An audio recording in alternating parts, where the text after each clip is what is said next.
یہ لوگ تو جلدی حاصل ہونے والی چیز دنیا سے محبت رکھتے ہیں اور آگے جو بھاری دن آنے والا ہے اسے نظر انداز کر دیتے ہیں۔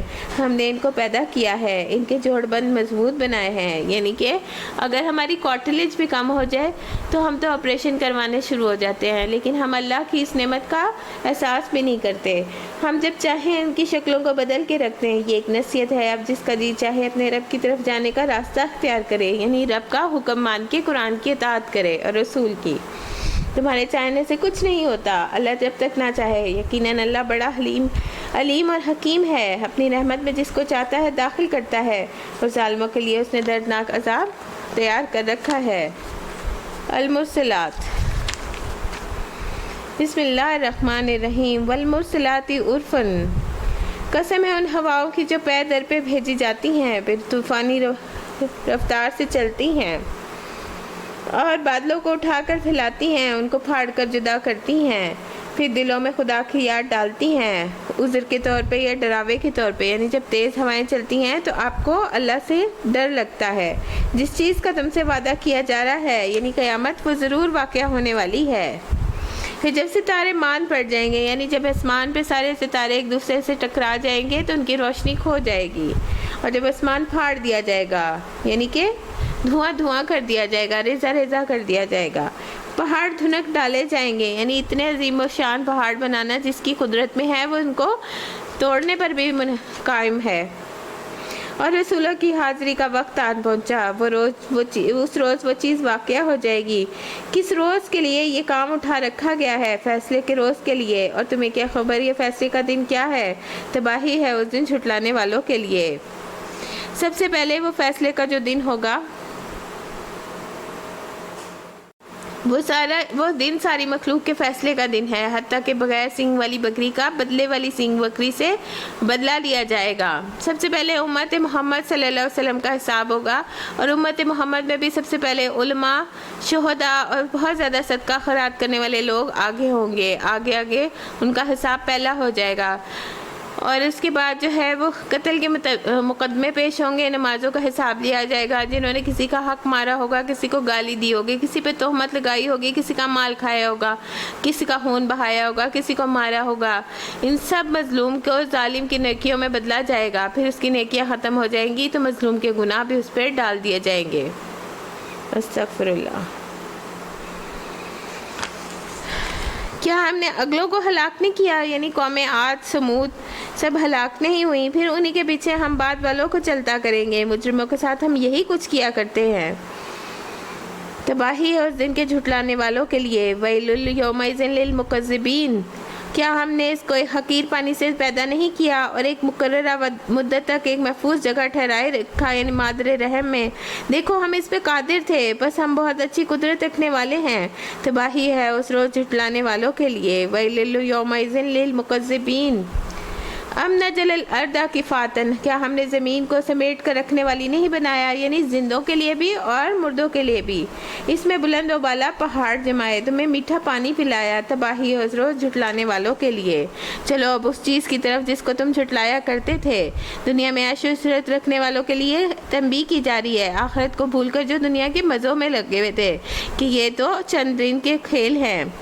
چلو اس سایہ کی طرف جو 3 شاخوں والا ہے، جو جہنم میں سے نکلتا ہے، اور وہ آگ کا سایہ ہوگا، نہ ٹھنڈک پہنچانے والا اور نہ آگ کی لپٹ سے بچانے والا۔ وہ آگ محل جیسی بڑی بڑی چنگاریاں پھینکے گی جو اچھلتی ہوئی یوں محسوس ہوں گی، گویا کہ وہ زرد اونٹ ہیں۔ استغفر اللہ۔ تباہی ہے اس روز جھٹلانے والوں کے لیے۔ ویل یومئذ للمکذبین، یہ وہ دن ہے جس میں وہ نہ کچھ بولیں گے، کیونکہ ان کی زبانیں بند کر کے ان کے ہاتھ پاؤں اور ان کی کھالیں گواہی دیں گی، نہ انہیں موقع دیا جائے گا کہ کوئی عذر پیش کریں۔ تباہی ہے اس دن جھٹلانے والوں کے لیے، یہ فیصلے کا دن ہے۔ ہم نے تمہیں اور تم سے پہلے گزرے ہوئے لوگوں کو جمع کر دیا، یعنی تمام قومیں، تمام انسان جتنے بھی ہیں وہ سارے جمع ہو جائیں گے۔ ایک قبر سے 70 مردے اٹھیں گے۔ اب اگر کوئی چال تم چل سکے تو میرے مقابلے میں چل کے دیکھو، تباہی ہے اس دن جھٹلانے والوں کے لیے۔ متقی لوگ سایوں چشموں میں ہیں، جو پھل چاہیں گے ان کے لیے حاضر ہوگا، یعنی کہ وہ سورۃ بقرہ میں بھی ہم نے پڑھا نا کہ وہ کہیں گے کہ ہم اس سے ملتے جلتے جو ہیں وہ کھاتے رہے ہیں، مگر وہ دنیا کے پھل تھے، یہ جنت کے پھل ہیں۔ کھاؤ اور پیو مزے سے اپنے ان اعمال کے صلے میں جو تم کرتے رہے ہو، ہم نیک لوگوں کو ایسی ہی جزا دیتے ہیں۔ تباہی ہے اس روز جھٹلانے والوں کے لیے۔ کھا لو، کلو و تمتعوا قلیلا انکم مجرمون، کھا لو اور مزے کر لو تھوڑے دن، حقیقت میں تم ہی لوگ مجرم ہو۔ تباہی ہے اس روز جھٹلانے والوں کے لیے جب ان سے کہا جاتا ہے اللہ کے آگے جھکو، وَإِذَا قِيلَ لَهُمْ ارْكَعُوا لَا يَرْكَعُونَ، تو وہ جھکتے نہیں، رکوع نہیں کرتے۔ تباہی ہے اس روز جھٹلانے والوں کے لیے۔ اب اس قرآن کے بعد اور کون سا کلام ایسا ہو سکتا ہے جس پر وہ ایمان لائے؟ سبحانک اللہم و بحمدک نشہد ان لا الہ نستغفرک ونتوب الیک۔ سبحانک رب العزت عما یصفون وسلام علی المرسلین والحمد للہ رب العالمین۔ ربنا تقبل منا انک انت السمیع العلیم وتب علینا انک انت التواب الرحیم، وصلی اللہ تعالی علی خیر خلقہ برحمتک یا ارحم الراحمین۔ الہی آمین۔